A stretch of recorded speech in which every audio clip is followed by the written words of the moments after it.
Nah, kalau ini cara Masih terputus, Pak. kalau nah, berarti suara udah tangan mana? Suara Bapak belum jelas, Pak. Terputus-putus. Dengar.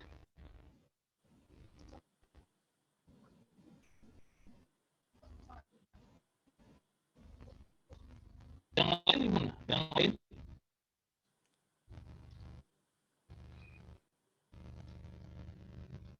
suaramu terputus gitu. Suara Bapak Iya, nggak jelas, Pak. Pak. Masih terputus, Pak. Yang lain gimana?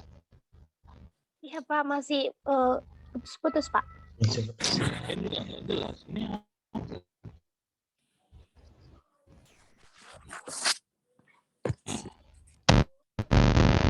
gimana? Jelas. Masih sama, Pak. Belum, Terputus. Pak.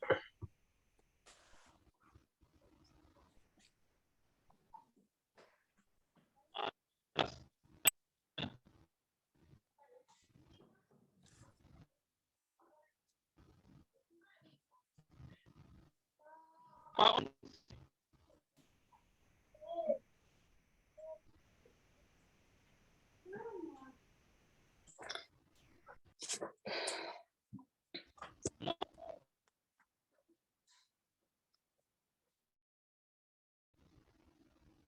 halo, Suaranya makin nggak jelas, Pak. jelas saya. Masih terputus, Pak. Belum jelas. Nah, kalau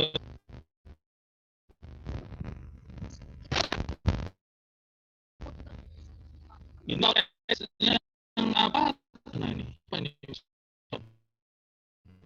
Saya tahu.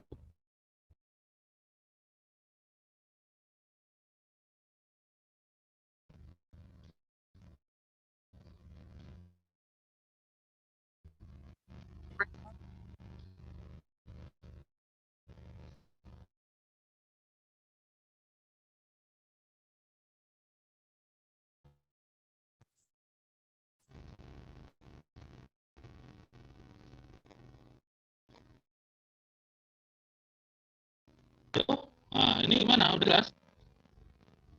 Masih putus-putus, Pak, sama videonya juga.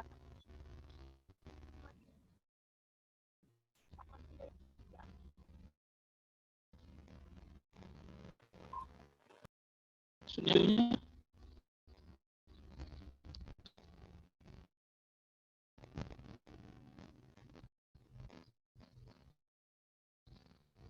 nah gimana?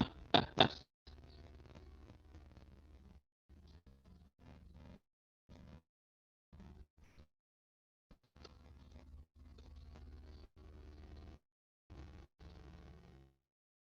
udah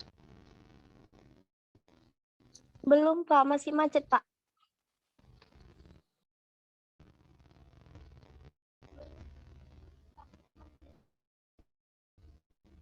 udah siap itu bagi apa ini? Itu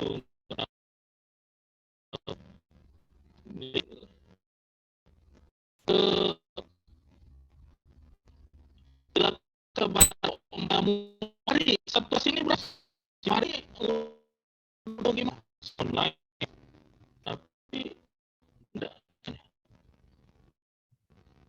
Maaf, Pak. Suaranya kurang jelas, Pak.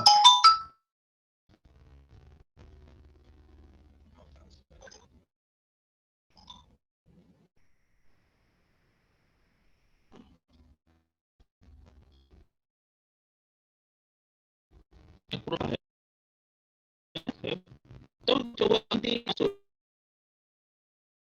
lagi. Suaranya masih terputus-putus, Pak. Saya tidak mendengar dengan jelas.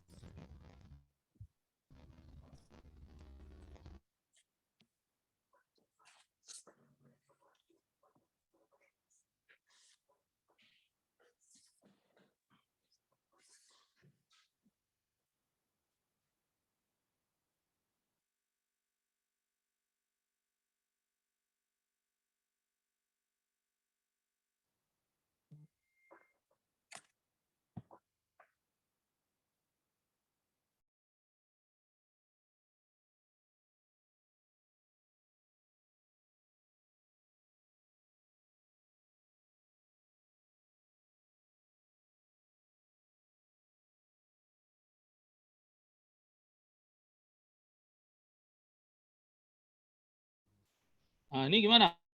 Ah, oke. Sudah, Pak. Sudah, Pak.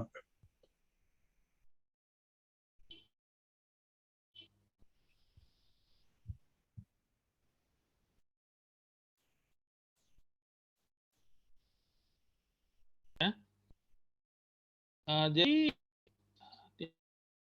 yang bagus di dalam ini atau Muari ini lebih bagus dia pakai aplikasi atau melalui web?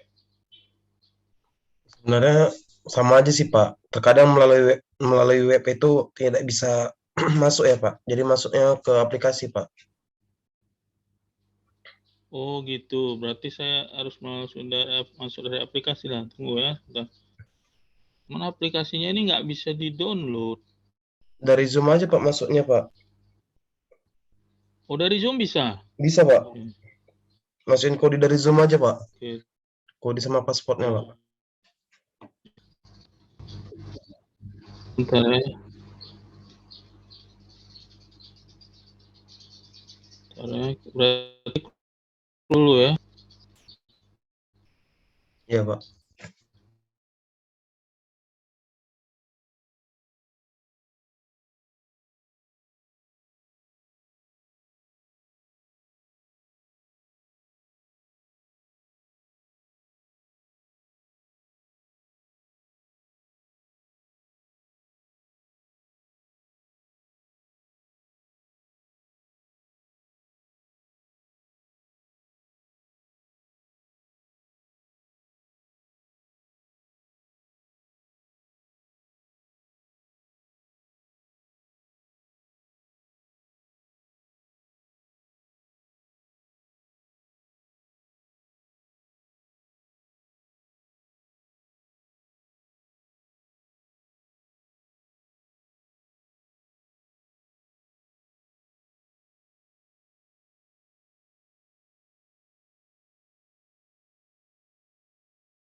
Ah ini oke ya.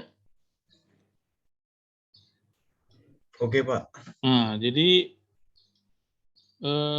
sesuai dengan schedule kita, kelompok 4 akan melakukan presentase. Saya mau lihat juga ya sejauh mana Anda sudah semester ini memahami tentang evaluasi kebijakan. Ya. Silakan kepada kelompok 4 untuk mempresentasikan makalahnya. Baik, saya ambil dari sini ya, Pak.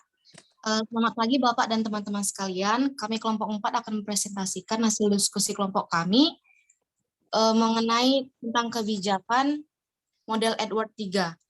Materi akan disiarkan oleh teman saya, Putri Mayasari, silahkan.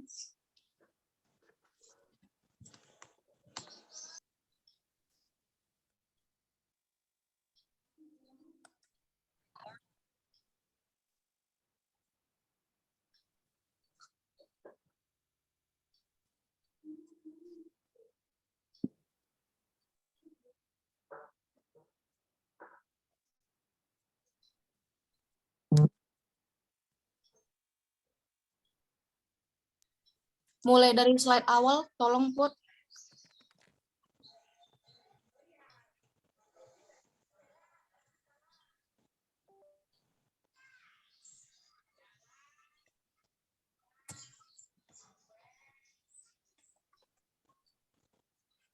Nah, jadi pada kesempatan kali ini kami kelompok 4 akan mempresentasikan mengenai model implementasi kebijakan George Edward III. Kelompok 4 itu terdiri dari Arif Fahmi Nasution, saya sendiri Gloria Margareta Barus, teman saya Hiskia Adimaswan Ginting, Ivana Veronica Tarigan, Jessica Anggriani Purba, Muhammad Rizky Tamimi Siregar, Mulia Siregar, Putri Mayasari Sitorus, dan Sri Devi Sebayang. Slide selanjutnya tolong.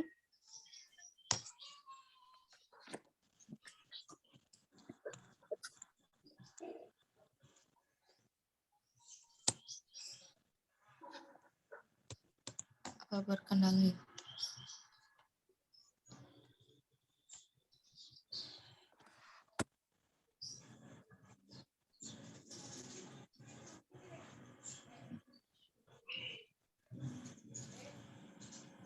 Putri.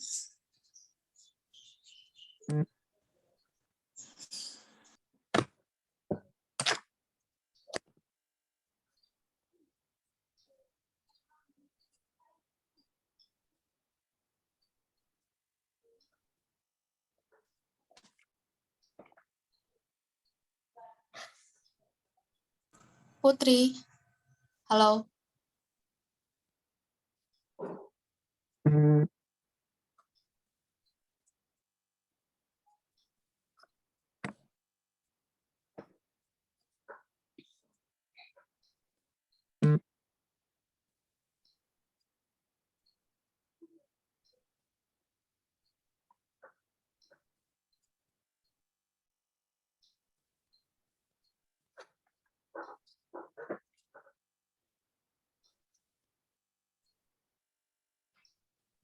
Slide ketiga, Put, itu udah masuk ke endingnya.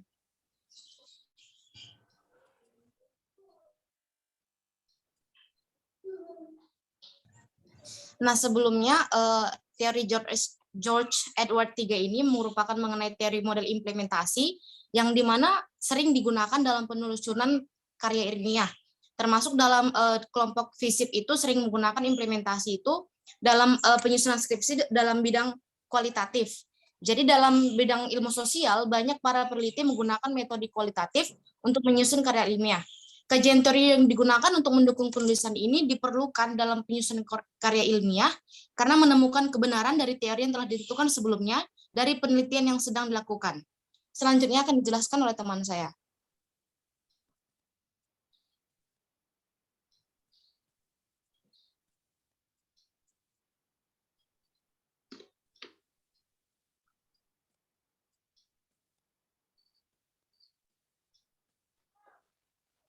Model implementasi George Edward III. Pada kesempatan ini, dibicarakan model pelaksanaan kebijakan yang dikemukakan oleh George Edward III yang menjadi model pada umumnya. Menurut beliau, bahwa studi implementasi kebijakan merupakan hal yang krusial bagi publik administrasi dan public policy. Implementasi kebijakan adalah tahap pembuatan kebijakan antara pembentukan kajian dan konsekuensi bagi kebijakan masyarakat yang dipengaruhi. Menurut Edward III, 4 faktor atau variabel berpengaruh terhadap implementasi kebijakan bekerja secara berinteraksi satu dengan yang lain untuk membantu dan menghambat implementasi kebijakan. Maka pendekatan yang ideal dengan cara merefleksikan dan membahas semua faktor tersebut sekaligus. Faktor dan variabel tersebut adalah komunikasi, sumber-sumber, disposisi, dan struktur birokrasi. Yang selanjutnya akan dijelaskan oleh teman kami. Yang pertama, variabel komunikasi. Komunikasi merupakan salah satu variabel penting yang mempengaruhi implementasi kebijakan publik. Komunikasi sangat menentukan keberhasilan pencapaian tujuan dari implementasi kebijakan publik. Dalam Edward III, Agustin mengemukakan tentang 3 variabel tersebut, yaitu yang pertama, transmisi. Transmisi penyaluran komunikasi yang baik akan dapat menghasilkan suatu implementasi yang baik pula. Sering terjadi masalah dalam penyaluran komunikasi, yaitu adanya salah pengertian atau miskomunikasi yang disebabkan banyaknya tingkatan birokrasi yang harus dilalui dalam proses komunikasi, sehingga apa yang diharapkan terdistorsi di tengah jalan. Yang kedua, penjelasan. Komunikasi yang diterima oleh pelaksana kebijakan harus jelas dan tidak membingungkan atau tidak ambigu atau mendua. Dan variabel yang ketiga, konsistensi. Pemerintah yang diberikan dalam pelaksana atau komunikasi harus konsisten dan jelas untuk ditetapkan atau dijalankan. Jika pemerintah yang diberikan sering berubah-ubah, maka dapat menimbulkan kebingungan bagi pelaksana di lapangan. Selanjutnya akan dijelaskan oleh teman saya. Selanjutnya saya akan menjelaskan sumber-sumber.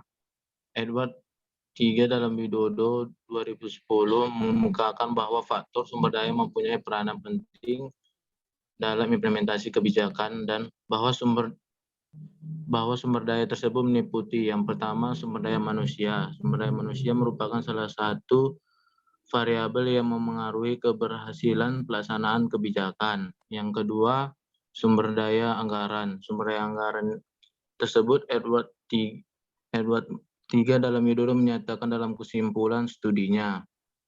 Selanjutnya akan dilanjutkan teman saya.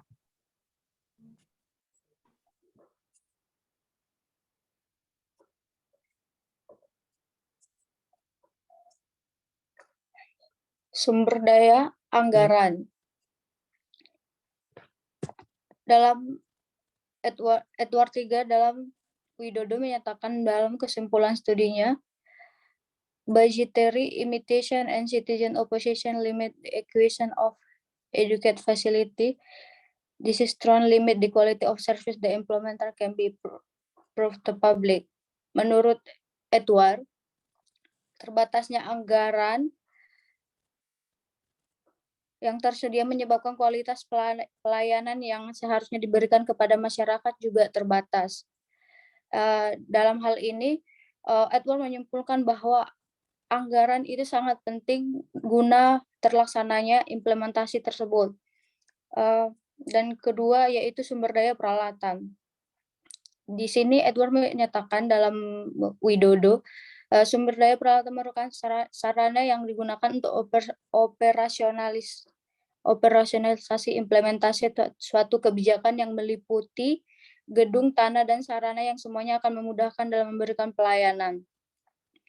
Dan kemudian yaitu sumber daya kewenangan. Sumber daya yang ini merupakan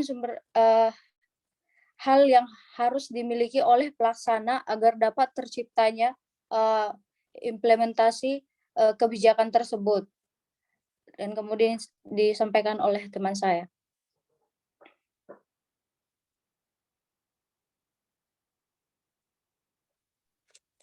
Selanjutnya, saya akan menjelaskan mengenai disposisi. Menurut Edward, pengertian disposisi yaitu kemauan, keinginan, dan kecenderungan para pelaku kebijakan untuk melaksanakan kebijakan tadi secara sungguh-sungguh, sehingga apa yang menjadi tujuan kebijakan itu dapat diwujudkan.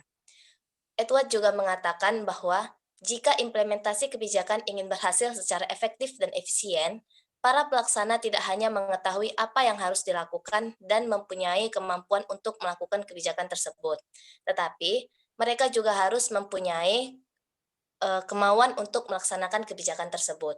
Ada dua faktor yang menjadi perhatian Edward III mengenai disposisi dalam implementasi kebijakan, yaitu yang pertama ada pengangkatan birokrasi. Disposisi atau sikap pelaksana akan menimbulkan hambatan-hambatan yang nyata terhadap implementasi kebijakan. Bila personel yang ada tidak melaksanakan kebijakan yang diinginkan oleh pejabat yang lebih atas. Karena itu, pengangkatan dan pemilihan personel pelaksana kebijakan haruslah orang-orang yang memiliki dedikasi pada kebijakan yang telah ditetapkan. Lebih khusus lagi pada kepentingan warga masyarakat. Yang kedua yaitu ada insentif. Insentif merupakan salah satu teknik yang disarankan untuk mengatasi masalah sikap para pelaksana kebijakan dengan memanipulasi insentif. Pada dasarnya, orang bergerak berdasarkan kepentingan dirinya sendiri.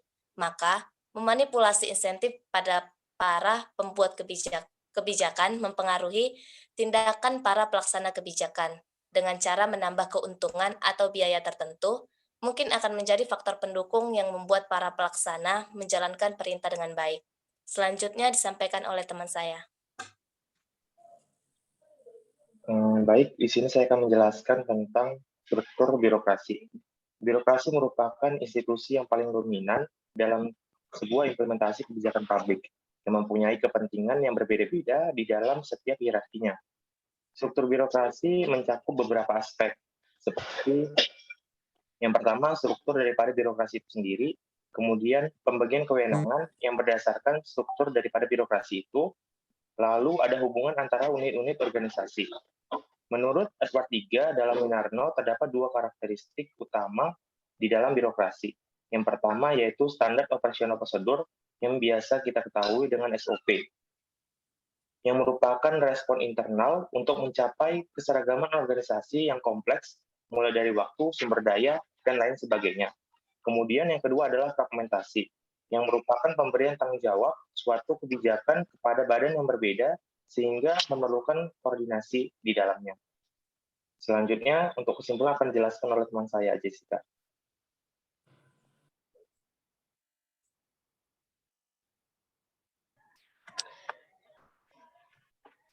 Dengan ini dapat kita tarik kesimpulan bahwa implementasi kebijakan merupakan hal yang paling utama dalam pembuatan kebijakan.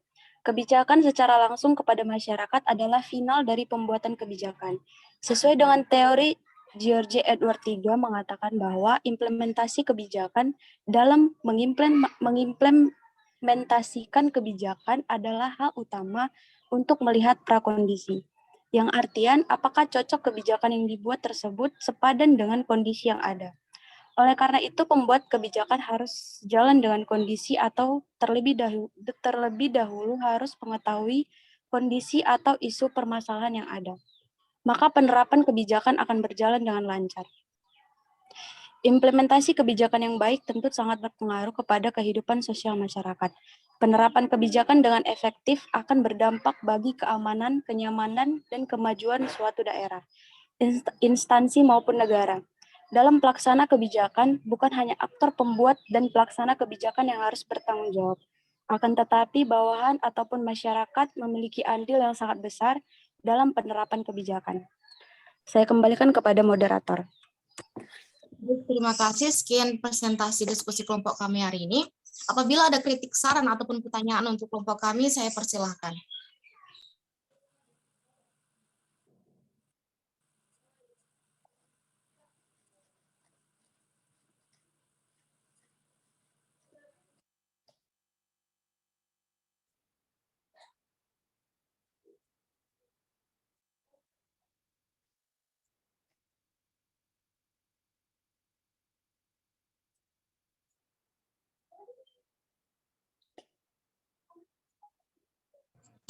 Silahkan teman-teman untuk memberikan kritik, saran, atau pertanyaan.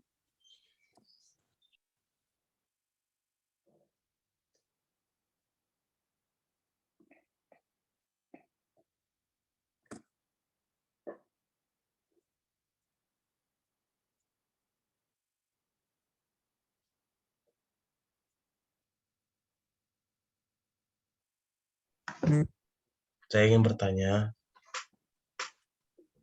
Silakan. Nama saya Muhammad Akbar. Saya ingin bertanya kepada kelompok 4. Pertanyaan saya,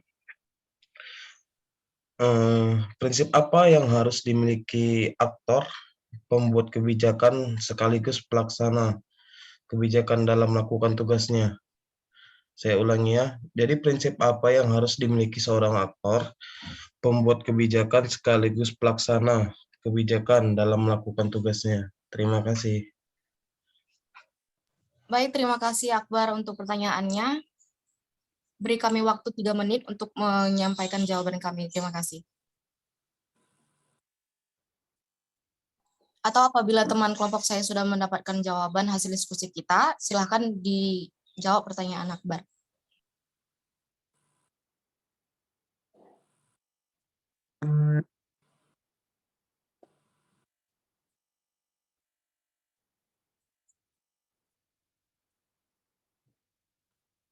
Baik, sembari menunggu jawaban dari Akbar, silakan teman yang lain memberikan pertanyaan. Kami buka untuk 2 sesi pertanyaan. Jadi pertanyaan yang terakhir. Saya ingin bertanya. Ya, silakan.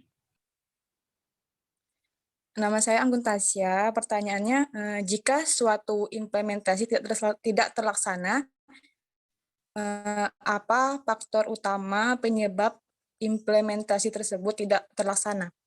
Terima kasih. Terima kasih.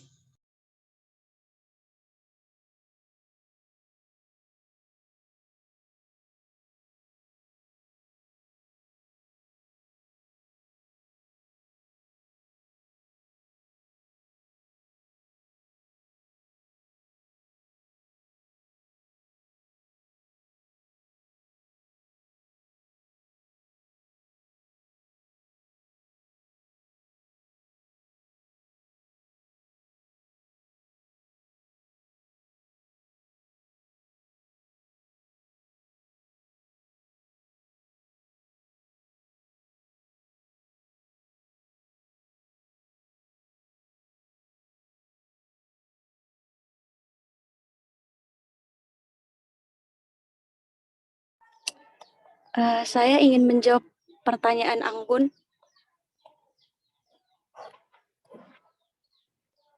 Tadi pertanyaannya, apa faktor utama penyebab implementasi tersebut tidak terlaksana sebagai mestinya, gitu ya? Iya, benar.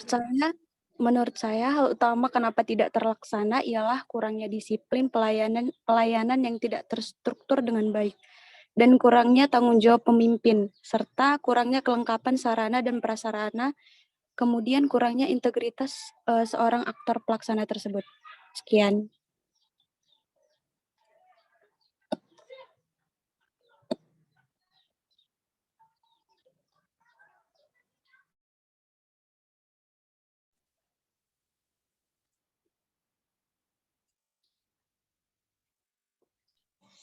Jadi saya tambahkan sedikit, saya simpulkan dari jawaban Jessica tadi, itu faktor utama penyebab implementasi tidak terlaksana itu dari keempat faktor yang dikemukakan oleh Edward George itu sama-sama saling berkaitan. Tetapi yang paling utama itu merupakan dari manusia sendiri, sumber daya manusia sendiri. Apabila sumber daya tersebut itu tidak memiliki skill ataupun passion yang dimiliki dalam pekerjaan mereka, maka seluruh pekerjaan itu tidak akan terlaksana dengan baik. Begitupun dengan implementasi begitu. Apabila sang pembuat implementasi itu tidak mengerti ataupun tidak memiliki skill dalam membentuk suatu undang-undang merupakan implementasi yang akan diterapkan kepada masyarakat, itu tidak akan berjalan dengan baik, sehingga akan nantinya pasti akan ada kontra yang ujungnya akan berdampak ke masyarakat kembali. Jadi sekian dari saya.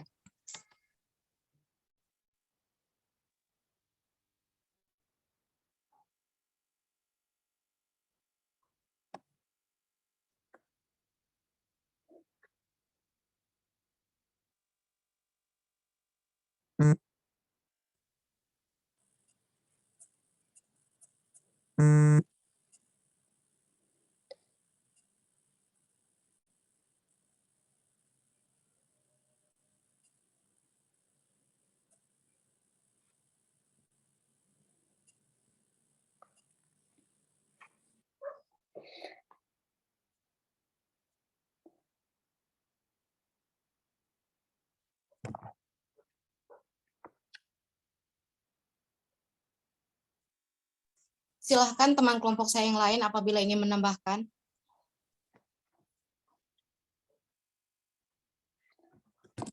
Saya akan menjawab pertanyaan dari Saudara Akbar,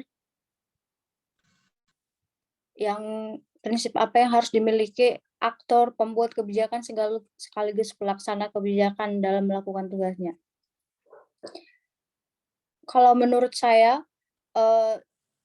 semua pemerintahan atau aktor pembuat kebijakan itu harus memiliki prinsip sesuai dengan undang-undang dan visi misi yang telah ditetapkan oleh instansi masing-masing. Akan tetapi hal yang paling utama untuk dimiliki seorang individu oleh seorang aktor yaitu integritas.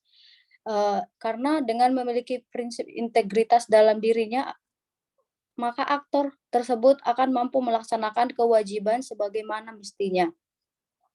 Terima kasih. Apakah ada sanggahan dari Saudara Akbar?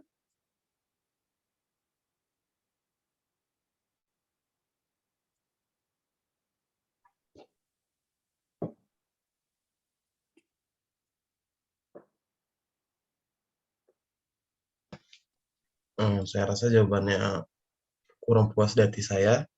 Tapi bila teman-teman dari kelompok 4 ada yang ingin mempertambahkan jawabannya lagi, boleh.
Baik, untuk mempersingkat waktu, karena kita juga akan membahas tentang materi kuliah lainnya, jadi saya kira tidak ada lagi pertanyaan yang akan disampaikan ya. Jadi presentasi akan saya tutup sampai di sini. Terima kasih atas saudara-saudari yang sudah memberikan pertanyaan kepada kelompok kami. Mohon maaf apabila ada salah kata maupun kalimat yang kami sampaikan. Kami ucapkan sekian dan terima kasih. Saya kembalikan kepada Bapak.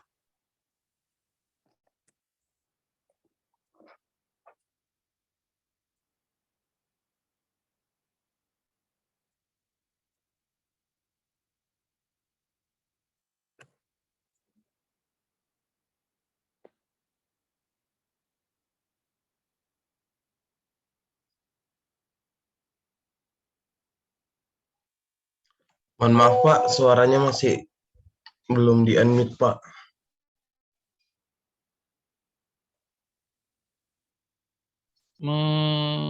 Terima kasih ya. Untuk mata kuliah implementasi kebijakan ada kan?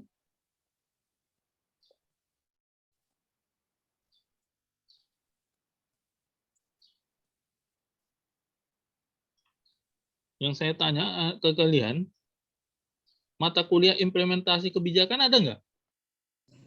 Tidak ada Pak, semester lalu hanya publik dengan Pak Indra, semester ini evaluasi kebijakan publik. Yang kemarin apa? Yang kemarin apa? Nah, kebijakan publik gitu. Pengantar kebijakan publik gitu. Iya, Pak.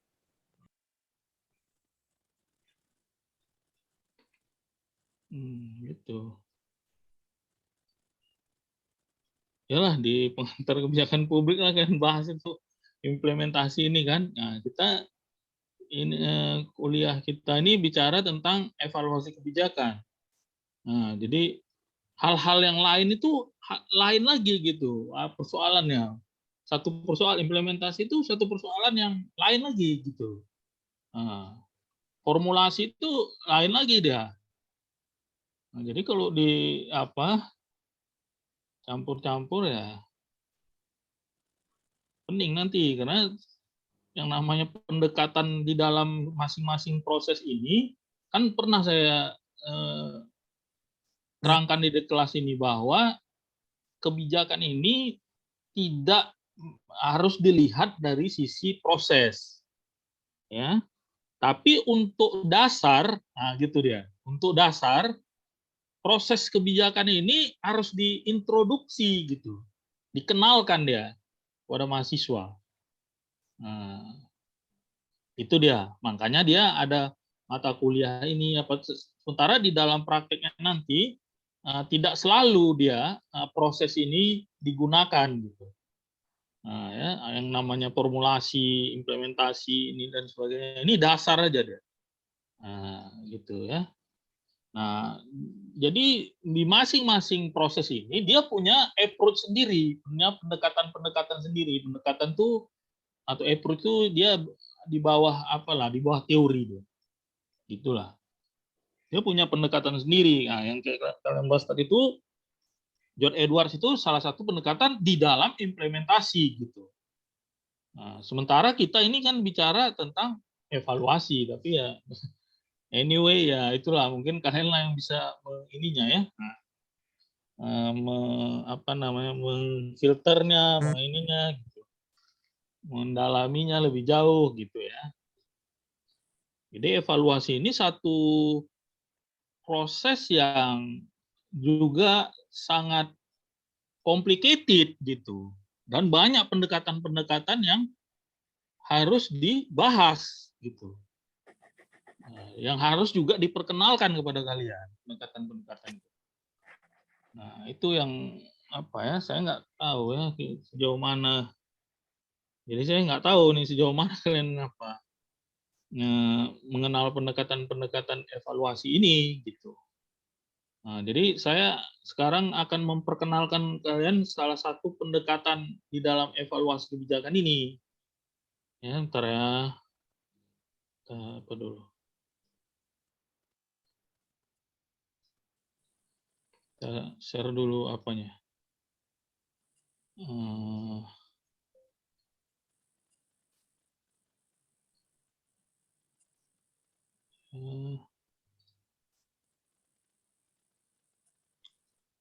Ya.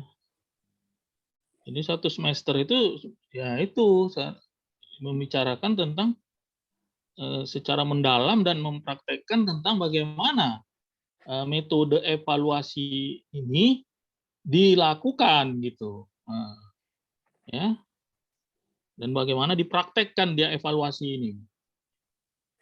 Nah, itu yang sebenarnya misi daripada mata kuliah evaluasi kebijakan ini. Jadi kalian tuh mahir dia. Jadi kalau kalian nanti jadi apakah analis kebijakan dan sebagainya, itu kalian bisa, misalnya kalian jadi staf ahli misalnya di DPRD, kalian bisa melakukan evaluasi ini, ya, melakukan metode ini. Jadi kalian belajar metode ini di S1 ini, dia kalian bisa apa ya, menggunakannya secara praktis nanti di apa namanya, di dunia nyata gitu. Mahasiswa ini kan nggak dunia nyata ya. Nanti misalnya kalian berpartai ya kan, nah, kalian tahu metode apa yang akan kita gunakan untuk melihat satu kebijakan pemerintah ini, bagaimana mengevaluasinya, metode apa yang kita gunakan. Jadi ketika berdebat itu nggak tegang ulat apa aja, besar cakap aja kan, nah, ada data deh yang dikuasai. Nah, itu hanya dikuasai oleh anak-anak FISIP. Nah, ini nggak dipelajari nih di apa fakultas-fakultas lain. Misalnya ekonomi, ada kebijakan ekonomi, dia nggak belajar kebijakan ini, nggak belajar evaluasi kebijakan ini dan sebagainya.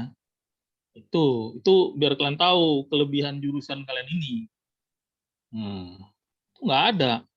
Mungkin FKM lah sedikit, kesehatan masyarakat ya. Nah, itu kan anaknya dari kebijakan publik gitu.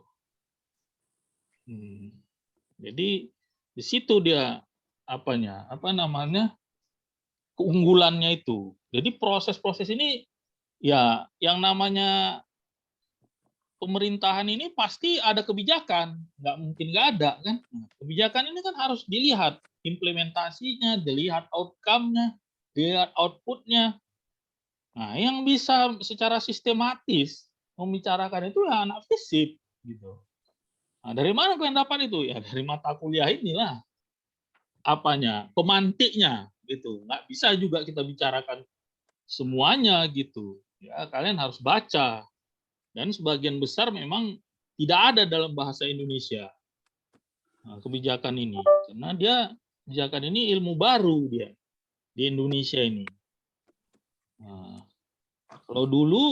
kalau misalnya saya di kuliah dulu S1 itu ya cuma satu aja, pengantar kebijakan publik gitu aja. Karena yang namanya administrasi publik, dulu administrasi negara namanya, supaya kalian tahu nih ya, kayak mana perkembangan administrasi publik ini. Di mana dulu administrasi itu yang dimaksud dengan administrasi itu ya manajemen gitu. Jadi pendekatannya adalah pendekatan manajemen. Tapi manajemen yang dilakukan di pemerintahan gitu, bukan manajemen privat. Di situ dia. Makanya nanti kalau kalian lihat nanti skripsi tahun 80-an, 90-an itu ya banyak ya tentang bagaimana ini mengukur kinerja. Itu udah tahun 80-an 90-an tuh. Mengukur kinerja dinas ini. Ya, itu dia. Tapi kalau sekarang arah daripada administrasi publik ini itu adalah kebijakan publik. Nah, makanya jadi sejauh mana misalnya mahasiswa ini bisa membuat skripsi itu dari perspektif kebijakan publik ini berarti dia jurusan ini semakin berkembang dia baik gitu. Artinya dia mengintrodusir teori-teori baru di dalam administrasi publik ini. Kalau skripsi kalian nanti mengukur kinerja ini dan sebagainya, itu berarti nggak ada perkembangan berarti. Itu kayak tahun 80-an, 90-an gitu. Jadi kalau kalian bicara tentang bagaimana evaluasi kebijakan tol Trans Sumatera, periode 2020-2022 misalnya. Nah, itu baru mantap skripsinya ya kan. Nah, barulah dia menggunakan metodologi yang ada atau approach pendekatan yang dia ada di evaluasi ini. Kan ambillah dia sebagai alat untuk mengukur, mengevaluasi apa outcome, apa output daripada tol Trans Sumatera ini di Sumatera Utara. Itu. Jadi nanti kalau skripsi kan nanti saya lihat ya banyak mengukur kinerja ini. Aduh, itulah dia. Ya, bukan gitu lagi administrasi publik ini. Oleh karena itu maka kebijakan ini menjadi menjadi hal yang penting gitu. Mata kuliah ini. Setiap mata kuliah yang bersifat kebijakan. Karena ini nanti dan sekarang sudah menjadi profesi dia. Misalnya analis kebijakan seperti yang sudah saya pernah jelaskan kalau nggak salah. Analis kebijakan itu udah jadi profesional dia, analis kebijakan ini. Dan di Sumatera Utara hanya beberapa orang. Nah, itu orang pemerintahan. Jadi pemerintahan ini masuk di pegawai negeri pun kalian itu dipentingkan dia menjadi dia fungsional ya, analis kebijakan. Nah, di partai juga butuh. Makanya jangan tahulah orang-orang partai ini kan banyak yang tidak intelek deh. Jadi ada yang mampu untuk melakukan analis ini, nah itu cukup baik bagi anggota legislatif gitu. Jadi punya isi dia. Gitu. Nah, itu kalian yang bisa, makanya belajarlah baik-baik tentang ini. Nggak dapat kalian di kelas ya itu. Mau dicampur-campur ini berarti nggak fokus ya berat lah. Evaluasi ini penting kali. Nah, semuanya nanti berujung kepada ini, evaluasi ini. Dia harus punya metode-metode. Nanti kalian kerja pun misalnya di lembaga internasional itu ini dia yang dilihat, apa yang dikerjakan, melakukan evaluasi ini. Karena dana-dana asing ini ya, dana-dana dari lembaga internasional itu harus dievaluasi dia programnya. Nah, inilah yang digunakan. Pendekatan, bagaimana pendekatan UNDP, bagaimana ini, itu harus paham modulnya itu. Itu sebenarnya semester ini yang harus kalian ini, yang kalian pelajari gitu. Tapi ya lebih kurang begitu ya. Nah, itu supaya kalian mendalami lah apa istilahnya, banyak hal dievaluasi ini gitu. Ini satu hal yang complicated juga gitu, banyak pendekatan yang harus dia dicoba juga di lapangan ya kan. Apakah kalian bisa nggak membuat satu laporan evaluasi ini? Nah, misalnya dengan model UNDP. Kalau di kelas sebelah seperti itu saya buat. Jadi model UNDP ini diterapkan dengan monitoring. Jadi di evaluasi ini ada monitoring deh. Nah, bisa nggak kita melakukan monitoring? Karena monitoring ini ketika kebijakan berjalan tuh kita bisa melakukan monitoring. Jadi rakyat itu harus cerdas dia, bisa dia punya kemampuan untuk melakukan monitoring. Nah, siapa yang ngajarin ini? Ya inilah anak FISIP.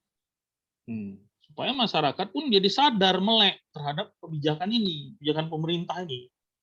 Nah, bahwa mereka berhak untuk melakukan monitoring terhadap kebijakan ini. Nah, bagaimana itu? Nah, itu dipraktekkan ya. Nah, begini, apa item-item yang harus dilihat. Gitu. Di kelas sebelah. Di monitoring ya, itu agak lebih simple dibandingkan evaluasi ini. Karena evaluasi ini cukup complicated. Dia melihat evaluasi formulasi bisa, evaluasi implementasi bisa gitu. Jadi kalau monitoring itu program berjalan, bisa kita lihat bagaimana part-partnya itu, pembangunan jalan ini dan sebagainya. Gitu. Kalau di kelas sebelah begitu dibuatnya. Tapi ya anyway ya kalian lebih kurang belajar sendiri lah. Nah, jadi udah ada penjelasan dari saya sehingga kalian bisa mengembangkan, cari gitu, metode monitoring ini apa aja yang dimaksud Bapak ini, coba lihat. Nah, itu guna nanti kalian tamat nanti, misalnya kerja kalian jadi staf ahli di partai misalnya, itu sangat berguna kali, orang nggak punya itu. Ibaratnya kalau jurus, inilah jurus salah satu jurus pamungkasnya di administrasi publik ini. Nggak dipelajari dengan lain nih. Jurusan lain, komunikasi pelajari nih. Inilah kunci kalian, senjata kalian, kebijakan publik ini. Inti daripada inti. Kernel to kernel. Dari inti ke inti. Itu dia. Ya. Jadi inilah dia intinya. Belajar di administrasi publik itu. Kalau yang lain ini ya itu udah out of date, misalnya kayak manajemen itu udah tahun 80-an itu istilahnya manajemen sumber daya manusia misalnya. Kalau ada nanti kan skripsi manajemen sumber daya manusia, itu udah tahun 80-an itu, skripsi tahun 80-an. Yang kalau di USUA dan kesejahteraan sosial itu belajar kebijakan sosial. Jadi ini masternya ini ya jangan administrasi publik ini dia. Oke. Inilah salah satu pendekatan yang kita perkenalkan, yaitu evaluasi yang partisipatif. Ya, evaluasi partisipatif. Jadi ada banyak ya, salah satunya ini evaluasi yang partisipatif ini gitu. Evaluasi partisipatif ini juga dibagi lagi nanti. Cuma saya udah ada 8 ini pendekatan ini. Evaluasi partisipatif ini. Cuma 2 aja lah saya sampaikan di sini karena waktunya juga enggak memungkinkan. Jadi utilization focus evaluation ini bisa kalian cari di di internet. Apa itu utilization focus evaluation ya? Nah, yang kita bahas tuh empowerment evaluation, critical evaluation. Nanti utilization ini nanti kita jelaskan secara singkat. Nah, jadi inti daripada evaluasi partisipatif ini adalah keterlibatan stakeholder di dalam melakukan evaluasi, gitu. Jadi pada evaluasi yang bersifat tradisional, evaluasi itu dilakukan oleh keinginan daripada organisasi itu, ya, apakah itu pimpinan, apakah itu pengurus organisasi, ya. Nah, maksudnya pengurus organisasi itu maksudnya birokrasi. Itu adalah keinginan mereka gitu untuk melakukan evaluasi ini. Nah, tapi di dalam pendekatan evaluasi partisipatif ini tidak seperti itu. Nah, di mana stakeholder ini ikut di dalam melakukan evaluasi ini, dan itu bukan hanya keinginan daripada si pelaksana kebijakan. Gitu. Itu dia perbedaannya dengan evaluasi yang secara tradisional. Nanti kita pelajari juga ya, pendekatan lain yang maksud saya dengan tradisional itu nanti kalian carilah, gitu kan. Nggak mungkin di satu mata kuliah ini saya jelaskan semua ini, itu satu semester menjelaskannya. Jadi evaluasi tradisional itu yang dominan itu, yang punya political will itu adalah pemegang kebijakan ini, ya, birokrasi pelaksana kebijakan ini, gitu. Nah, jadi kalau misalnya di satu kabupaten itu dia bupatinya ingin melihat kinerja dia dan kemudian ingin mengevaluasi birokrasi ini, ya, ingin mengevaluasi kebijakan dia, maka itu masih tradisional, dan di Indonesia umumnya seperti itu. Nah, tidak ada dia lembaga independen yang mengevaluasi daripada pemerintah ini, birokrasi ini. Mana ada sekarang? Jadi dia memang itu. Jadi kalau partisipatif itu dia memang ya masyarakat ini dia dengan inisiatif. Nah, kalau di Filipina itu ada namanya di satu kota di dalam undang-undang dasarnya ada yang disebut dengan People Council. Jadi People Council ini adalah dia di dalam di dalam teori administrasi publik, inilah yang disebut dengan reinventing government. Jadi sektor ketiga dia. Jadi ada legislatif, ada eksekutif, tapi ada juga masyarakat, kekuatan sosial, gerakan sosial. Itulah yang dia diakomodir. Kalau di Undang-Undang Dasar Filipina itu yang disebut dengan People Council. Jadi Filipina ini ya itu saya tahun 2008 saya ke Filipina kan. Itu memang kalau ekonominya itu ya boleh dikatakan jauh lah dibandingkan kita. Tapi praktek demokrasi di Filipina ini itu jauh lebih baik dibandingkan di Indonesia. Nah, mungkin persoalan kita sama ya. Mereka ini pernah berada di dalam kekuasaan seorang diktator yang namanya Fidel Marcos, yang merupakan bonekanya Amerika, dan kemudian mereka menumbangkannya. Serupa dengan kita juga punya seorang Soeharto yang juga boneka Amerika yang kemudian ditumbangkan oleh mahasiswa. Nah, jadi kita pernah mengalami jeda demokrasi, ya sama dengan Filipina, gitu, ya sama. Tapi kematangan demokrasi Filipina itu jauh lebih matang dibandingkan kita. Salah satunya itu adalah tadi adanya People Council tadi. Jadi orang yang tidak tergabung di dalam partai itu masuk di dalam gerakan sosial. Apakah itu serikat buruh, serikat petani, serikat nelayan. Nah, dia mempunyai perwakilan dia. Namanya People Council. Dan itu diakomodir oleh Undang-Undang Dasar. Sedangkan Indonesia kita itu melakukan reformasi, itu reformasi yang tiga nih apa namanya, legislatif, eksekutif, yudikatif ini dilakukan reformasi. Tapi gerakan yang sejatinya itu adalah gerakan sosial yang dipimpin oleh mahasiswa itu tidak terakomodir di dalam ini, tidak terakomodir dia di dalam komponen demokrasi ini. Oleh karena itu maka demokrasi Indonesia itu dibajak oleh mafia Orde Baru sampai hari ini, gitu. Itu dia apanya, bedanya kita dengan Filipina itu ya. Sama juga, kita sangat mengidolakan artis-artis kita, banyak artis jadi DPR. Filipina juga begitu, gitu. Tapi di samping itu, mereka juga punya kekuatan gerakan sosial yang kuat. Nah, memang ada apa juga ya, mungkin bantuan daripada agama juga, karena ada teologi pembebasan apa dan sebagainya, gereja juga itu membantu ya, memang gerakan-gerakan sosial ini. Di Filipina ini.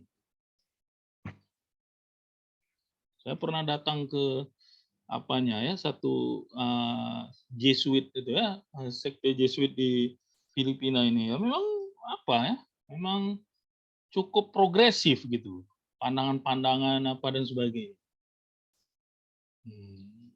Ya, kita tahu bahwa Filipina mayoritas mereka ini adalah beragama Katolik. Ya.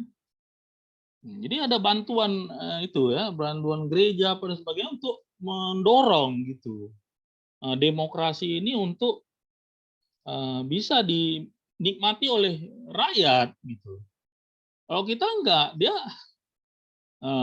susah jadinya. Jadi ya Golkar juga yang berkuasa kan gitu, biarpun dia nggak pernah jadi presiden. Kalau oligarki juga terjadi oligarki, tapi itu tadi masyarakatnya punya punya suara dia.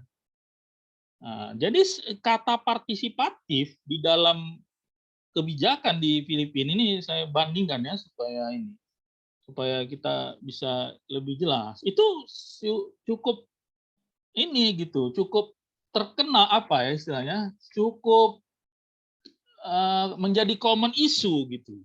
Menjadi isu yang umum gitu tentang yang namanya partisipatif ini. Kalau kita kan bingung, misalnya misalnya jalan berlobang, kayak mana kita ini? Gimana caranya? Kita aja nggak tahu. Ini jalan provinsi, jalan ini banyak, jalan provinsi, jalan kabupaten, jalan nasional, yang mana? Kemana kita mau SMS? Mau kita hubungi, itu kan susah, payah. Dulu ada di Jakarta gubernurnya yang kayak gitu, yang bisa dijumpai dituduh sebagai penista agama. Jadi ya bukan dituduh, memang menista, tapi kan minta maaf. Ya udahlah, karena ada yang mau dikerjakan yang lebih bagus, yaitu reformasi birokrasi di Jakarta. Itu sekarang gubernurnya nggak bisa dijumpai, ini kan susah kayak di sini kan gitu, di Medan ini susah, lebih kurang. Jadi kata partisipatif ini nggak it's not popular in our society sampai hari ini, padahal kita sudah berada di dalam reformasi ini 25 tahun. Oleh karena itu maka kita memperkenalkannya di kampus-kampus inilah pertama juga. Ini kepada intelektual ini untuk melihat bahwa setiap komponen kebijakan ini memiliki komponen partisipatif ini. Gitu. Ya. Oke, kita bergerak ke empowerment evaluation. Jadi ada beberapa pendekatan di dalam evaluasi partisipatif ini. Salah satunya adalah empowerment evaluation, yang kedua critical evaluation, dan utilization focus evaluation. Biarpun itu nggak juga terjelaskan nanti. Empowerment evaluation ini ya. Jadi evaluasi ini dia lebih cenderung ke empowerment evaluation ini artinya evaluasi yang dia bersifat melakukan pemberdayaan. Jadi intinya adalah empowerment evaluation ini mengajak stakeholder yang terlibat di dalam di dalam kebijakan ini untuk berdiskusi, memberikan pandangan, itu intinya. Ya. Jadi dia harus bisa menilai. Nah, masyarakat itu harus bisa menilai. Masyarakat kan sebagai user ya, user daripada kebijakan ini. Salah satu user kebijakan ini. Itu harus bisa menilai. Kayak mana kita menilai kebijakan ini? Misalnya pembangunan infrastruktur. Itu harus bisa kita nilai. Harus ada mekanismenya. Nah, empowerment evaluation ini mengajak itu, gitu. Punya spirit itu, ya, mengajak para stakeholder untuk melakukan evaluasi terhadap program yang dilakukan oleh pemerintah. Ya. Jadi evaluasi itu sendiri secara umum itu memiliki tujuan, 3 tujuan. Ya. Pertama adalah untuk pengembangan, untuk supaya bagaimana suatu lembaga atau suatu organisasi ini harus dibayangkan kalau administrasi publik itu birokrasi gitu ya. Nah, ya itu memang berkembang gitu. Lebih baik dia birokrasi ini. Bukan tambah red tape atau yang disebut dengan kekusutan di dalam birokrasi. Dia harus lebih efisien dan sebagainya. Kemudian yang kedua adalah akuntabilitas. Jadi evaluasi itu evaluasi untuk akuntabilitas, sebentar ya. Nah, baru yang ketiga adalah evaluasi ini adalah untuk pengetahuan. Jadi untuk pemahaman ya. Ya. Tentang apa? Tentang masalah-masalah publik. Nah, empowerment evaluation ini tujuannya itu adalah poin pertama dan poin kedua. Jadi dia adalah untuk pengembangan, maksudnya pengembangan organisasi, dan yang kedua adalah untuk akuntabilitas, untuk pengukuran hasil, efisiensi, gitu. Ya, empowerment ini tujuannya. Jadi bukan untuk kalau di evaluasi tradisional itu ya bisa jadi dia hanya ya akuntabilitas saja gitu. Tidak untuk pengembangan misalnya. Ya. Atau yang untuk pengembangan saja tapi tidak untuk akuntabilitas. Misalnya di Orde Baru itu ya evaluasinya evaluasi untuk melihat pengembangan, bukan akuntabilitas, korupsi jalan terus. Kan gitu dia. Biarpun sekarang korupsi jalan, tapi ada KPK-nya. Nah, masalah KPK-nya ini kurang berdaya apa, itu persoalan lain ya. Nah, persoalan sejauh mana kekuatan rakyat ini mendorongnya, dan ini ternyata ya nggak kuat kan gitu. Itu jangan disalahin siapa-siapa kan gitu. Yang disalahin partai politik ya harusnya ya mahasiswa, buruh dan sebagainya itu concern terhadap apa ini undang-undang KPK ini. Tapi kan pas tai ayam ya kan, nah gitu. Alah udahlah biarkan aja orang ini demo 2 minggu udah capek orang ini kan gitu. Apalagi di mahasiswa ini demo ini juga dibayar misalnya sebagian. Jadi nggak ada yang idealis lagi. Ya tahankanlah, loloslah undang-undang KPK ini kan gitu. Kalau legislatif itu di seluruh dunia itu yang namanya legislatif itu ya begitu gitu. Dia punya kepentingan politik sendiri. Nah, banyak orang-orangnya dia tangkap ya undang-undang KPK nah, disunatnya. Nah, kan gitu. Tapi kalau rakyat ini kuat, dia angkat deh apa itu kantor DPR itu. Kenapa rupanya? Gitu kan? Tapi nggak terjadi. Kenapa ya? Karena nggak kuat gerakan rakyat ini. Yaitu tadi karena nggak punya ruang seperti di Filipina itu. Dia ada people council sehingga dia bisa konsolidasi dan sebagainya. Enggak. Nah, dibiarkan aja gitu. Nah, nanti apa ditangkap kan gitu. Itu yang terjadi di Indonesia. Sehingga itu persoalan lain ya, bagaimana KPK dan sebagainya. Tapi bahwa akuntabilitas itu ada, ya itu harus diakui gitu. Jadi kalau di Orde Baru itu dia evaluasi ada evaluasi itulah nanti pengawasan melekat dan sebagainya itu ya.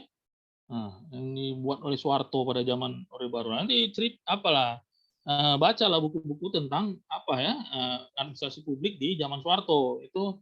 Buku-buku Miftah Toha itu menggambarkan itu ya. Kalau punya buku Miftah Toha itu. Dimensi administrasi publik, apa dan sebagainya, buku lama itu ya. Itu menggambarkan itu. Ya pengembangan organisasi memang, tapi akuntabilitasnya nggak ada gitu. Korup jalan terus, ini jalan terus korup, tapi ditangkap kalau ketahuan gitu.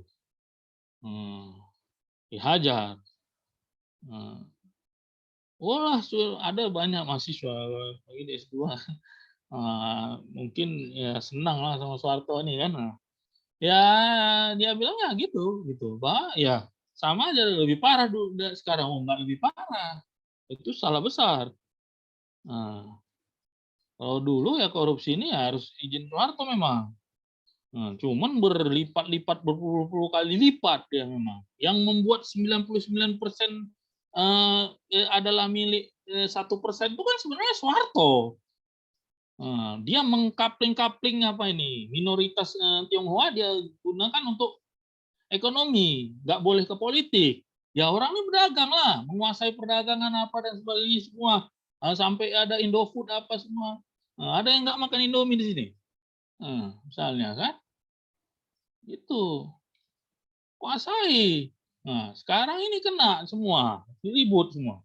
Dulu ceritanya. Terus dari Orde Baru namanya Eka Cipta, Jarum, ini semua. Sebagainya itu besar itu di zaman Orde Baru. Termasuk orang tuanya si ini, ya kan? Apa namanya itu? Sandiaga Uno. Min Uno itu kan apa? Anaknya Orde Baru itu. Jadi gimana ya kita sebut ya? Nah, itulah dia. Sekarang lah yang menerimanya kan? Nah, itulah mereka kuat lah yang namanya dikasih. Kalau aku pun dikasih 100 hektar 20 tahun kemudian ya jadi 1000 hektar lah. Kan gitu. Ngapain pula aku nyimpan uang di rupiah di Indonesia ini? Oh, aku di Singapura. Tinggal aku di Singapura, di Indonesia ini rusuh-rusuh. Kan gitu logikanya. Itu udah apa namanya? Itu sudah berakar ini mau dicerabut, nggak bisa. Ya mau nggak mau ya kita harus cari jalan yang memang kita harus kerja keras gitu. Nggak boleh ngusir orang, nggak boleh diusir gitu. Seperti Amerika ini yang sok aja di manusia, mereka ini pernah mengusir Cina. Exclusion 1988, 1888 itu. Itu mereka usir semua orang Cina, nggak boleh kerja di Amerika Serikat ini. Padahal orang Cina nih yang banyak berjasa membangun rel kereta api dari utara ke selatan, dari timur ke barat Amerika ini. Mereka tahu. Dan diejek mereka ini manusia yang seperti rambutnya seperti ekor babi. Itu sebutan yang sangat rasialis dan melecehkan gitu. Itu dilakukan oleh Amerika Serikat ini 100 tahun yang lalu. Itu nggak bisa kita solusinya seperti itu, nggak bisa di Indonesia itu. Itu tidak dibenarkan di Indonesia ini terjadi karena kita adalah memang multikultural dan orang China juga sudah lama hidup di sini. Masalah dia dipelihara oleh Orde Baru itu adalah bukan salah mereka juga gitu. Mereka mau hidup di sini. Kalau mereka seperti itu mereka berdagang gitu. Ya seharusnya mereka kan ikut di dalam politik, dalam militer, bahkan di sekolah negeri mereka nggak bisa ikut. Gitu. Itu kan sangat nggak boleh pakai bahasa Mandarin, nggak boleh merayakan merayakan hari ini hari raya Cina itu luar biasa itu ya Orde Baru ini sangat diskriminatif ya, mengebiri itu ya mereka berdagang, konsentrasi berdagang itu berhasil. Kok Anda yang ini cemburu sebagainya, dan kerusuhan ini tak berhenti-henti ya sejak dari tahun Indonesia merdeka tahun 46 itu ada Po Antui, kejadian Po Antui ya. pembantaian terhadap apa ya, orang Cina itu dipersenjatai oleh Belanda, ya, Belanda kan melakukan agresi ke Indonesia. Itu Cina juga banyak dibantai juga biarpun ini. Tahun 65. Ini sekolah-sekolah di Medan ini semua dibakar, ini di Sutomo apa semua itu sekolah-sekolah Cina ini dibakar semua. Dianggap komunis gitu. Kejam Indonesia nih. Dia tuh belum selesai itu, belum meninggal lagi semua orang tahun 65, di tahun 98 terjadi lagi. Di Medan juga salah satunya. Kalau kalian tahu di Aksara, di apa ini, Simpang Limun ini semua. Kalau di Jakarta itu sampai pemerkosaan dan pembunuhan dan sebagainya. Kalau di Medan tuh penjarahan. Coba kalian, gimana kalian hidup misalnya di dalam suatu kalian minoritas gitu, kayak orang Chinese ini. Terus kalian diancam dan belum lagi mati nih kalian yang menyaksikan tahun 65 itu dibantai semua orang Cina di apa ini di Indonesia ini, di Medan ini. Terus itu terjadi lagi di tahun 98. Gimana kalian? Ya itu makanya rumah orang Chinese ini ya kayak itu, kayak kandang apa gitu. Pakai jerajak apa. Karena mereka takut gitu. Anda harus bisa merasakan Anda itu sebagai minoritas. Ya takutlah. Siapa yang nggak takut kayak gitu? Belum lagi kita meninggal, itu di Medan itu ada lagi selanya, bukan di tahun 98, tahun 81 di Indonesia terjadi kerusuhan juga. Anti Cina. Itu seram, makanya itu ya itu yang harus bisa. Di Indonesia ini harus bisa dikelola yang seperti itu. Nggak boleh. Kita nggak boleh sikap yang eksklusif. Kita yang benar, orang lain yang benar, orang lain salah ini. Wah, nggak sulit itu seperti itu. Nggak boleh. Kita ini beragam. Jadi suku itu salah satu suku yang kita akui itu adalah Tionghoa. Dia bukan orang dari apa sana. Kalau dicari-cari nanti, kalau kita lokal ini, mana ada lokal? Kulit saya ini, nanti putih kulit saya. Artinya nenek moyang saya ini berasal dari Yunan, Cina Selatan. Saya orang Melayu misalnya. Jadi itu apa ya? Memang itu slipnya apa ini ya, cerita tentang partisipatif ini tadi. Jadi partisipatif ini juga mendorong itu bahwa tidak ada kelas dan hierarki kelas ini di dalam masyarakat ini. Ini masyarakat ini siapapun ya harus didengar gitu untuk melakukan evaluasi terhadap kebijakan pemerintah. Nggak bisa dia, kalau jangan ngomong, ente minoritas, wah seram kalau kayak gitu. Jadi itu tadi ceritanya tentang akuntabilitas. Jadi evaluasi tradisional itu dia bisa jadi pengembangan, tapi bukan akuntabilitas. Tapi empowerment evaluation itu mengambil dua sisi ini. Jadi pengembangan dan juga akuntabilitas. Jadi itu kan sesuai dengan prinsip daripada teori administrasi publik modern. Nah, kemudian prinsip empowerment evaluation ini adalah community ownership. Jadi kebijakan itu adalah milik daripada komunitas. Nah, jadi improvement itu ya meningkatkan ya peran serta ya masyarakat di dalam keterlibatannya di proses kebijakan. Inclusion, democratic participation, social justice ya, community knowledge. Jadi dia berbasis kepada community dia.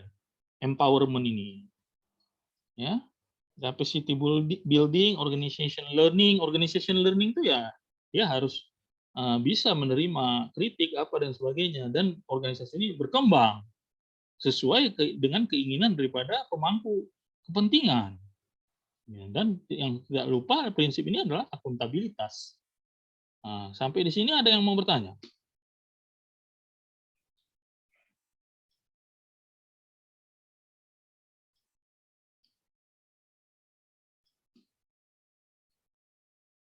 Itu ya.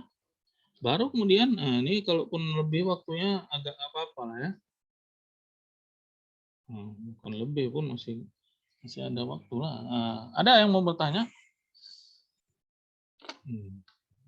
Baru kemudian, itulah kelas ini. Yang saya malas itu, ya itu gitu. Nggak apa, kayak saya main drama monolog, gitu, cakap sendiri.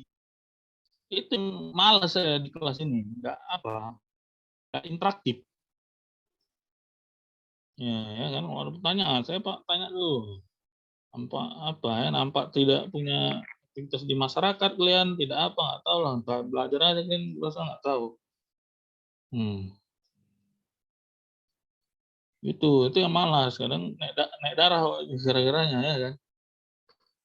Nah, itu harusnya dimanfaatkan gitu. Jadi bedanya kita ini sih kita tahu ya, di akhir untuk mau menjelang apa ini. Mereka tahu Indonesia ini negara yang dari 112 negara nomor 111 dia minat bacanya. Jadi kalau saya sekolah di India itu perpustakaan itu jam 2 malam suhunya di 5 derajat itu mahasiswa banyak di situ, memang ada penghangatnya di situ, tapi juga di samping ada penghangat tapi juga rame gitu orang. Mana ada di Sumatera Utara nih perpustakaan jam 2 buka jam 2 malam. Nah, itu artinya apa? Nggak ada orang yang baca. Nah, itu ada. Nah, itu satu. Jadi kalau udah namanya orang malas baca, masyarakat ini malas baca, cara berpikirnya pun banal. Istilah politik ya, banal. Banal itu apa? Narrow minded atau dangkal dalam berpikir. Nggak mau yang rumit-rumit. Nah, karena bertanya itu adalah salah satu proses menyusun kata-kata. Nah, dan harus didasarkan kepada juga pengalaman. Dan juga bahan bacaan. Dia kalau nggak ada bahan bacaan apa yang mau ditanya kan? Nah, itu nampak dia, itu cerminan kalian. Nah, kalian itu adalah cerminan masyarakat Indonesia yang sumbunya pendek. Itu dia. Kenapa orang sumbu pendek? Ya karena itu nggak punya intelektualitas yang tinggi. Karena kemampuan membacanya itu rendah. Dari 112, 111 Indonesia ini. Kalian tahu.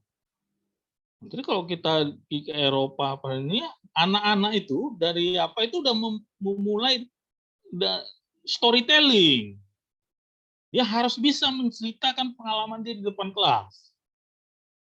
Ini mahasiswa diem aja gitu. Kenapa? Karena mama kalian waktu di rumah ya kayak gitu. Kau gak usah banyak cakap kau. Durhaka kau ya. Gitu di dalam rumah. Nah, kalau orang tua cakap kau diam. Nah, itu kalau Indonesia diajar. Makanya anaknya semua diem gini. Kayak apa? Jadi kalau misalnya kalian nggak suka sama aku, jangan dilihat akunya, tapi dilihat apa yang diterangkan. Apa persoalan yang di ini? Kalau belajar ini nggak ada ini dosen ini yang apa? Yang betul-betul perfect tuh nggak ada. Ya jangan salah kalau guru ini mau dibenci nggak ada. Aku mau membagi ilmu sama kalian. Itu dia. Jadi nggak perlu disenangi dia. Itu dia. Itu yang orang Indonesia ini salah. Ya. Jadi dari anak-anak itu kalau di Amerika, di Eropa, pola didiknya ya, itu dia storytelling dan tidak boleh ya. Saya pernah ke suatu negara itu tidak boleh memarahi anak-anak. Mau dia manjat-manjat apa nggak boleh. Kalau di Indonesia kan enggak. Diam kau. Kalau di masjid lagi kan, jangan boleh begitu. Mau sholat ini. Gitu ya. Kalau enggak itu enggak usah boleh masuk anak-anak masjid. Itu ajaran yang salah ya. Dalam Islam pun nggak ada itu anak-anak apa. Karena anak-anak ini akalnya belum ada. Nggak bisa dia dilarang. Nah, sepala memang nggak ini gitu. Memang ya nggak dibolehkan untuk ke masjid misalnya. Nah, jadi itu membentuk watak inilah kayak gini. Ada apa? Kalau bisa anak ini diantukkan kepalanya supaya diam dia. Nah, nanti suruh potet, beli kan dulu cabai, dibelinya bawang, gitu. Itu lebih diterima sama orang tua daripada dia ini. Kok bang nggak beli gitu, maksudnya lemot. Itu lebih disenangi daripada anak yang tongkar. Nah, kalau istilah tongkar ini aja udah gitu ya. Ya anak-anak ini harus bicara. Gitu. Jadi baca ini juga membuat akhirnya ya kita enggak ini. Jadi anak-anak itu kan kalau di barat ini memang dia sudah diajarkan untuk ya membaca banyak hal. Dan dia bercerita tentang itu. Ada mekanismenya. Ya kalau udah mahasiswa pula baru belajar cakap ya kan udah kores kepala tuh ditunjukkan ke dinding, pecah dinding. Nah gitulah dia. Cuma lagi mau merubahnya. Oleh karena itu maka pendidikan ini sebenarnya itu dari awal. Lah tengok kan begini. Itu kadang-kadang kita kesal, udah tahu pun kita gitu masyarakat kita, tapi kita ingin merubah itu kita yang dianggap gila. Nah ini dia apanya. Jadi kita pun tinggi-tinggi yang kita jelaskan kepada mahasiswa ini, dia apa ya apa? Karena dia nggak pernah, sumpah aku yakin dia nggak pernah baca bukunya tentang critical evolution. Nah, yakin aku potong kuping kalau ada yang pernah baca. Gitu. Jadi udah pastikan itu. Dia apa yang mau ditanya ya kan? Tadi kan diskusinya nampak itu. Nampak diskusinya, pertanyaannya itu apa pun yang ditanya. Nampak dia. Wah, yang nanya ini pun nggak baca gitu lah. Sekedar-sekedarnya aja. Jadi kalau pertanyaan apakah itu? Nah, itu nggak usah, bukan mahasiswa lah itu, mahasiswa. Nah, jadi kalau mahasiswa itu dia sudah menganalisis. Nah, ini supaya kalian tahu. Jadi kalau pertanyaan itu dia tanya analisis. Membandingkan. Jadi apa sebenarnya misalnya George Edward III ini perbandingan dengan approach yang lain? Itu harus pertanyaannya. Bukan apa ini, apa itu. Wah, apa ini, apa itu ya ini Budi, ini Bapak Budi lah. Waktu zaman nggak tahu kalian belajar apa enggak itu. Kalau saya belajar dulu di SD. Ini Budi, ini Bapak Budi. Udah meninggal yang ngarang buku itu. Ini Bapak Budi, ini Bu Budi. Nah, kalian lebih kurang kayak gitu pertanyaannya. Siapa Bapak Budi? Nah, itu pertanyaannya. Kalau kayak gitu pertanyaannya ya, so sorry lah. Jadi saya sekali masuk kayak gitu kesal jadinya. Jadi kesalnya saya itu ya harus kalian tanggapi dengan positif.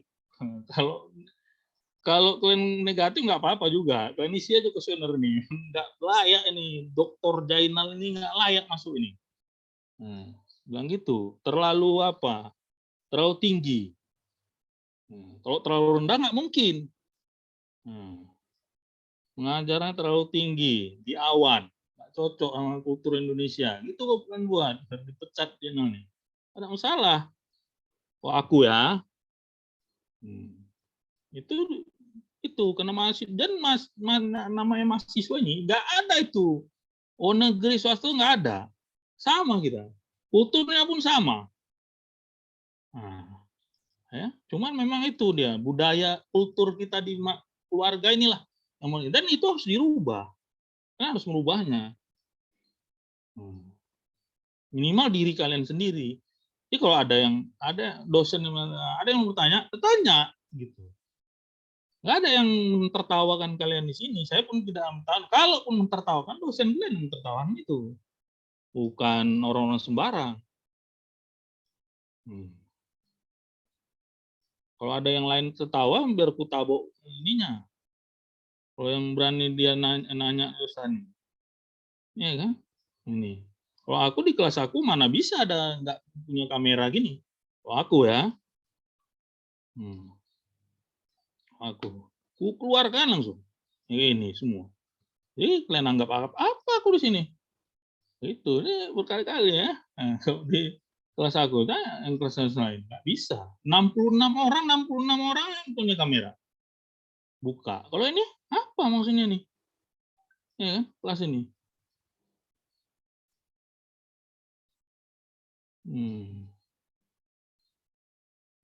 Dan udah dibilang pun kelas gini, nggak ada yang buka kamera nih. Pandang enteng, kami yang bayar Bapak.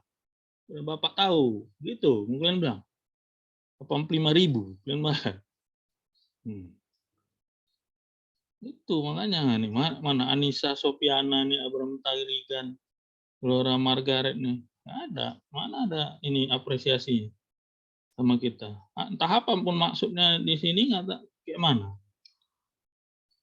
Aku kalau di kelas aku bisa gara-gara mengeluarkan ini 1 jam. Mengeluarkan orang ini gini.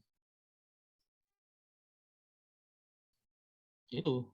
Dan tidak diabsen.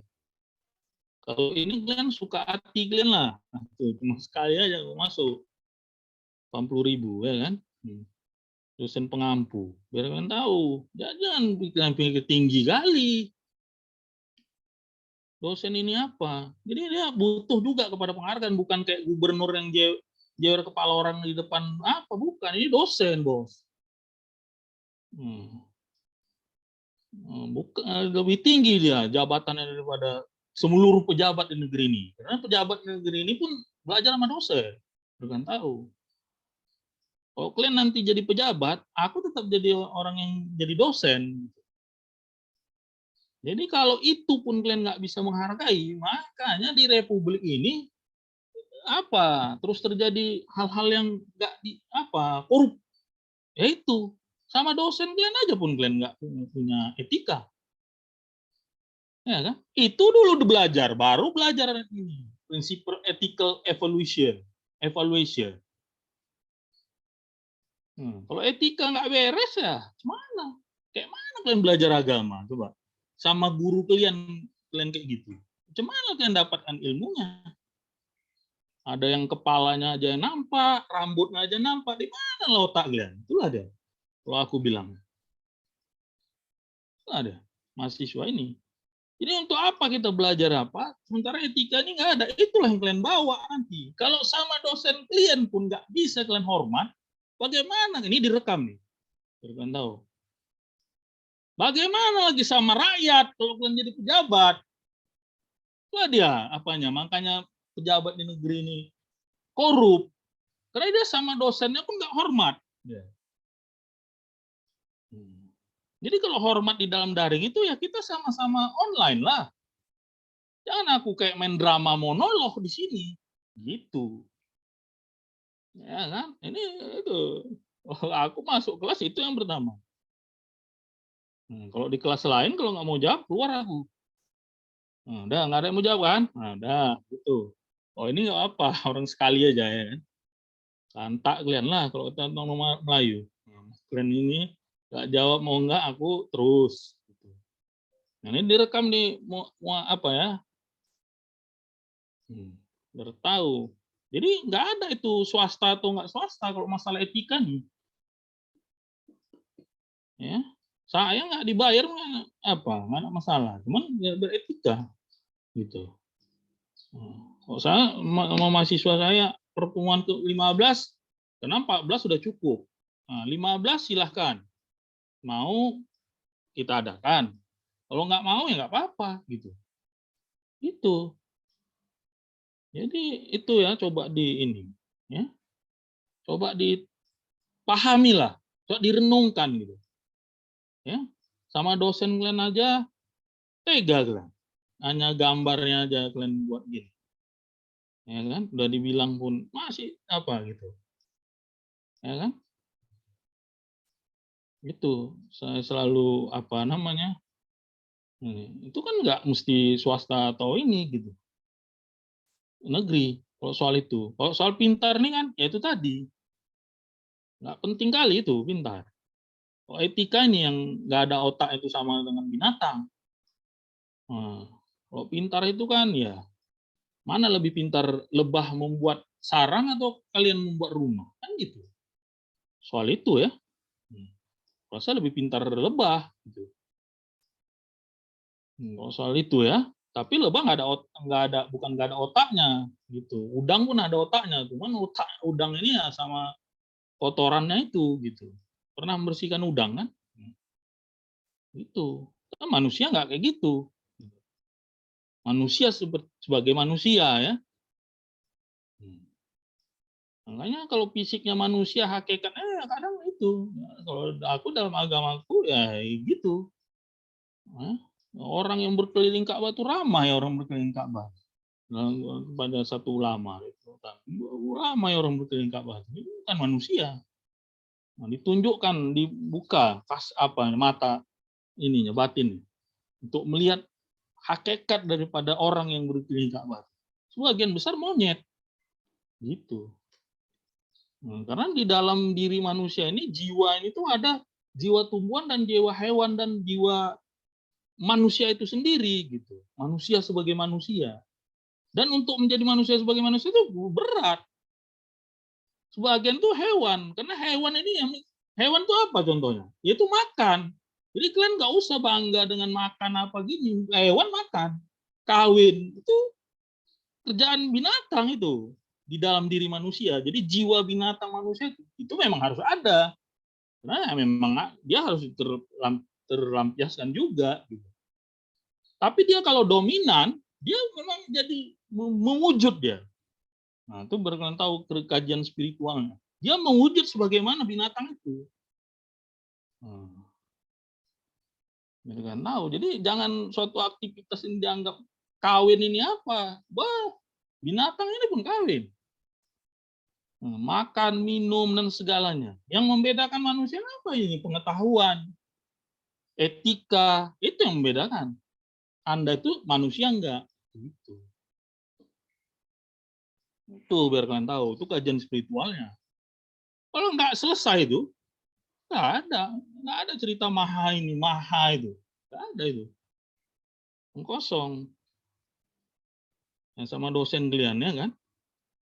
Artinya, aku pun nggak punya etika sama kalian itu boleh gitu. Ya kan? Itu hukum mata dibalas mata itu. Gitu. Kalau di kelas aku itu yang duluan ditekankan kepada mahasiswa ini. Sebelum kuliah-kuliah ini yang lain-lain ilmu tinggi-tinggi ini. Karena kalau nggak ada etika, nggak ada keinginan untuk menjadi manusia ini, ilmu ini nggak akan punya wadah yang pas dia. Karena ilmu ini makhluk. Kan kalian pikir ilmu ini dicari, salah itu. Ilmu ini adalah makhluk. Dia yang mencari tempat. Makanya kenapa ada orang kuliah, dia di kuliah ini lupa semuanya. Kenapa? Karena ilmu itu meninggalkan dia gitu. Dia nggak menyiapkan wadah yang pas gitu. Sebagaimana bibit padi misalnya, dia nggak berair sawah ini, ya nggak bisa bibit ini tumbuh. Gitu. Nah, ilmu itu gitu. Dia mencari siapa yang menurut dia pantas untuk dia duduk di situ. Itulah makanya orang mendapatkan ilmu itu. Jadi ketika orang lupa itu ilmu itu sudah meninggalkan dia. Dia konsekuensi punya ilmu itu apa? Berkata benar. Dan tidak pernah mau berkata bohong. Tapi kalau dia bohong dan jadi hakikat dia, maka ilmunya akan hilang. Karena itu adalah hukum daripada ilmu. Kalau dia sudah bersemayam di kita, dia harus berkata benar sesuai dengan ilmu. Kalau kita berbohong, maka dia akan meninggalkan. Gitu. Jadi jangan kalian pikir ilmu ini hanya persoalan akal aja, enggak. Jadi kalau orang nggak punya moral ini, itu berat dia untuk ilmu ini menjadi bermanfaat. Makanya misalnya orang barat itu, kalian nonton nanti judulnya apa ya, film seri tentang Freud. Ini bagaimana Sigmund Freud. Jadi dia menciptakan teori-teori ini sambil mabuk gitu. Itu gimana? Makanya keliru jadinya semua. Nggak menyelesaikan persoalan psikologis, biarpun dia banyak dirujuk, tapi Barat nggak bisa menyelesaikan persoalan psikologis ini. Karena ahli daripada psikologi ini aja pun, ya dia hidup di dalam alkohol selama hidupnya. Itu nonton nanti Sigmund Freud ini. Judulnya Freud kalau nggak salah. Nah, bisa kalau ilmu ini sebagaimana Nietzsche ini setengah gila gitu. Orang yang setengah gila itu gimana? Nggak bisa. Ilmu ini nggak apa, dia tercipta tapi Maksudnya ide-ide itu ada, tapi apakah ide-ide ini akan membawa manfaat atau banyak masalah? Ya, itu. Banyak masalah akhirnya yang menggunakan teori dia ini. Masalah dalam hidup. Jadi, masuk Freud ini. Dia mengapa teori ini dalam keadaan itu. Dalam keadaan minum alkohol ini. Sampai dia teler betul dia. Nah, disitulah katanya muncul inspirasi itu. Gitu. Nggak bisa. Jadi ilmu itu dia harus dia sebanding dengan moralitas. Karena moralitas ini adalah juga apa suatu yang diinginkan oleh diri manusia. Gitu. Maksudnya memang dia satu kebutuhan dia. Karena manusia ini nggak hanya terdiri dari jasad. Jadi melakukan hal yang baik-baik itu adalah untuk jiwa Anda. Apalagi melakukan sesuatu pada dosen Anda yang membagi ilmu kepada. Gitu berkalian tahu kajiannya. Di dalam ilmu ini, jadi bukan sembarang duduk-duduk dengarkan ini. Nah, nggak gitu ilmu ini. Bisa kalian dapat ini. Tapi kalian nggak akan bisa mempraktekkannya, nggak akan, kalau dipraktekkan itu akan membuat kezaliman di muka bumi ini. Bisa, karena kalian nggak membarenginya dengan moralitas. Itu yang terjadi di Republik ini. Orang pintar banyak, tapi orang yang bermoral tidak banyak. Korupsi itu kan artinya membunuh sekian banyak orang. Dan orang yang korupsi ini bukan petani, orang yang bersekolah yang korupsi ini. Kalian tahu. Gitulah cerita, ya. Baru yang kedua kita bicara, ada waktu kita nih, kita tambahlah ya 5 menit lagi. Jadi critical evaluation. Critical evaluation ini didasarkan kepada pandangan postmodernisme, ya. Foucault, Derrida, ya. Di mana pandangan postmodernisme ini melihat kebenaran itu bukan dari apa itu benar, gitu. Tapi melihat, ya, postmodernisme bagaimana kebenaran itu bisa terbentuk. Nah, itu dia inti pemikiran postmodernisme itu begitu dia. Kok bisa dia itu dikatakan benar? Nah, dari mana dia bisa dibangun benar ini? Jadi konsekuensinya daripada postmodernisme dan berpengaruh kepada critical evaluation di dalam kebijakan publik ini adalah bahwa adanya upaya untuk tidak percaya dengan yang namanya kebenaran tunggal, gitu. Ya. Jadi postmodernisme itu melihat bahwa ternyata proses kebenaran ini adalah kepentingan daripada sekelompok orang, gitu. Oleh karena itu, maka kebenaran itu tidak bisa dilihat dari perspektif orang yang membangun kebenaran ini, gitu. Juga harus dilihat dari yang pihak-pihak lain. Nah, salah satunya pihak yang terpinggirkan, menurut postmodernisme. Komunitas yang terpinggirkan. Gitu. Nah, itu mempengaruhi kepada pendekatan evaluasi yang melihat bahwa diskusi itu harus melibatkan banyak stakeholder yang dia memiliki kebenarannya masing-masing. Nah, itu dia.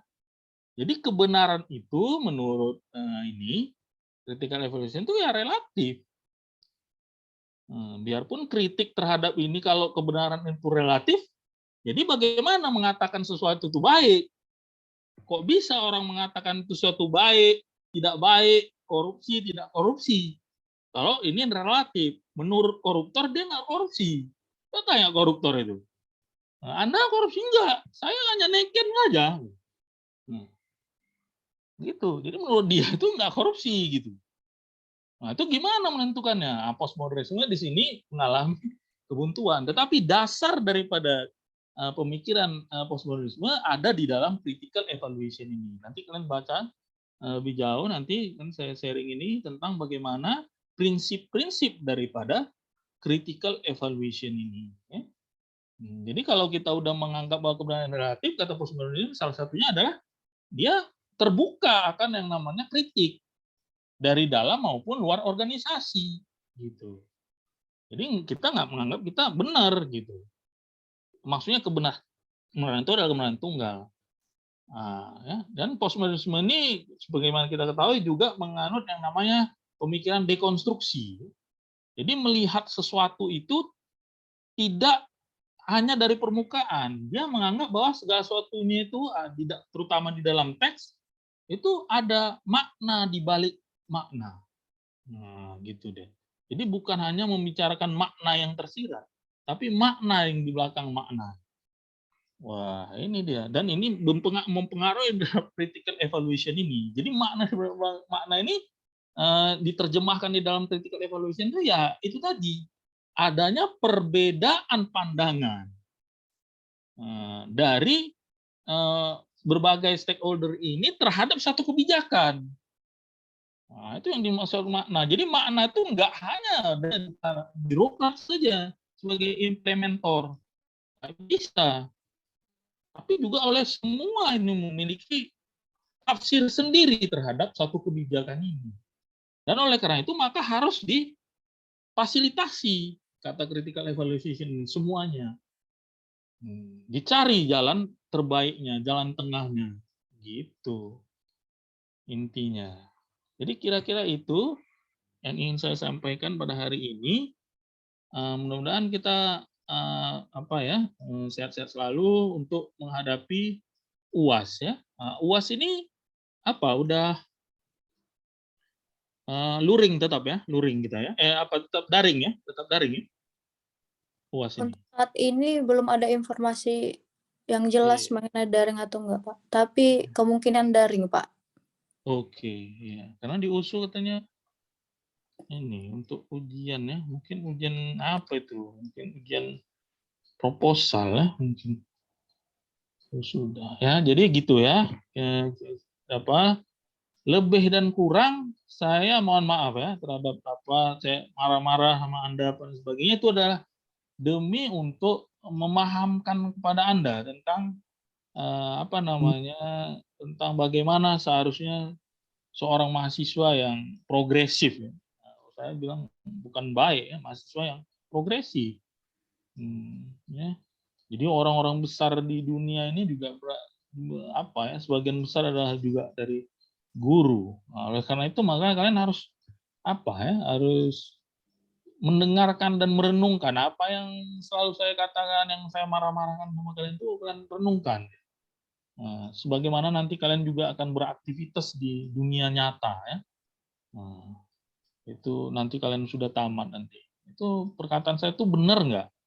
Itu nanti akan atau sebagian dari kalian juga akan nanti ada jadi dosen juga dan sebagainya. Nah, itu pasti kan kalian alami gitu, yang saya alami. Jadi itu yang saya ingin sampaikan. Waktu kita pun sudah habis. Assalamualaikum warahmatullahi wabarakatuh ya. Waalaikumsalam Saya warahmatullahi permisi ya. wabarakatuh. Iya, Pak. Waalaikumsalam. Terima kasih, Pak. Yuk.